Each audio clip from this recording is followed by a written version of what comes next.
တော်မူသောသူ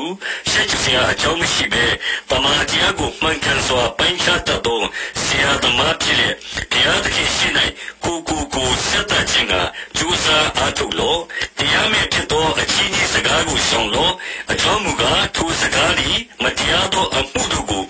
ပွားများစေလိမ့်မည်သူတို့၏စကားသည်ခုနာကဲ့သို့စားလိမ့်မည်ထိုသူတို့တွင်ခုမြင်နေလေပြည့်ပါသည်ကံတော်မူသောသူရှက်ကြောက်စရာအကြောင်းမရှိဘဲတမန်တရားကိုမှန်ကန်စွာပိုင်းခြားတတ်သောဆရာသမားဖြစ်တဲ့ဘုရားသခင်ရှိ၌ကိုဆက်တတ်ခြင်းကကြိုးစားအားထုတ်လောတရားမဲ့ဖြစ်သောအချင်းချင်းစကားကိုရှောင်လောအကြောင်းမူကားထိုစကားသည်မတရားသောအမှုတို့ကိုပွားများစေလိမ့်မည်သူတို့၏စကားသည်ခုနာကဲ့သို့စားလိမ့်မည်ထိုသူတို့တွင်ခုမြင်နေလေပြည့်ပါသည်ကံတော်မူသောသူ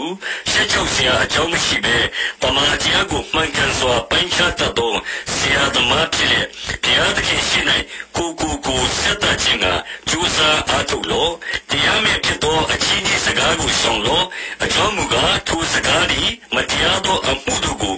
ပွားများစေလိမ့်မည်သူတို့၏စကားသည်ခုနာကဲ့သို့စားလိမ့်မည်ထိုသူတို့တွင်ခုမြင်နေလေပြည့်ပါသည်ကံတော်မူသောသူ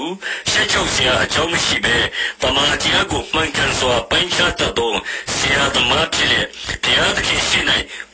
ကိုဆက်တတ်ခြင်းကကြိုးစားအားထုတ်လောတရားမဲ့ဖြစ်သောအချင်းချင်းစကားကိုရှောင်လောအကြောင်းမူကားထိုစကားသည်မတရားသောအမှုတို့ကိုပွားများစေလိမ့်မည်သူတို့၏စကားသည်ခုနာကဲ့သို့စားလိမ့်မည်ထိုသူတို့တွင်ခုမြင်နေလေပြည့်ပါသည်ကံတော်မူသောသူ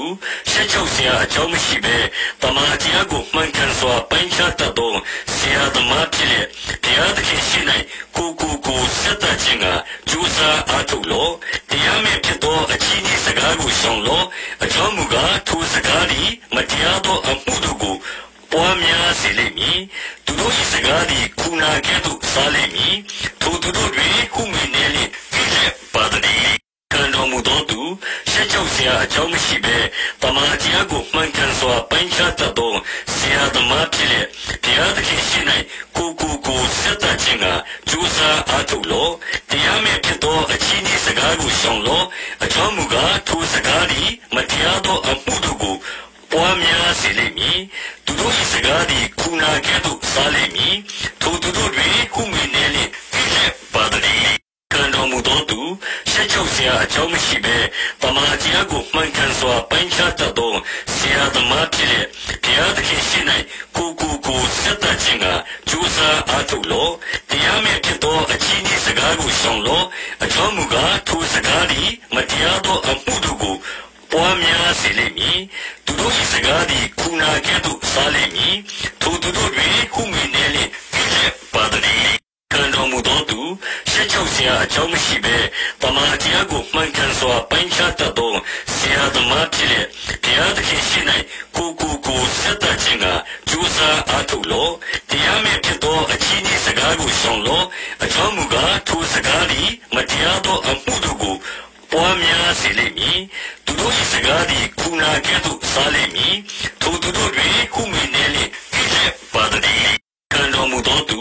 ရှက်ကြောက်စရာအကြောင်းမရှိဘဲတမန်တရားကိုမှန်ကန်စွာပိုင်းခြားတတ်သောဆရာသမားဖြစ်တဲ့ဘုရားသခင်ရှိ၌ကိုဆက်တတ်ခြင်းကကြိုးစားအားထုတ်လောတရားမဲ့ဖြစ်သောအချင်းချင်းစကားကိုရှောင်လောအကြောင်းမူကားထိုစကားသည်မတရားသောအမှုတို့ကိုပွားများစေလိမ့်မည်သူတို့၏စကားသည်ခုနာကဲ့သို့စားလိမ့်မည်ထိုသူတို့တွင်ခုမြင်နေလေပြည့်ပါသည်ကံတော်မူသောသူရှက်ကြောက်စရာအကြောင်းမရှိဘဲတမန်တရားကိုမှန်ကန်စွာပိုင်းခြားတတ်သောဆရာသမားဖြစ်တဲ့ဘုရားသခင်ရှိ၌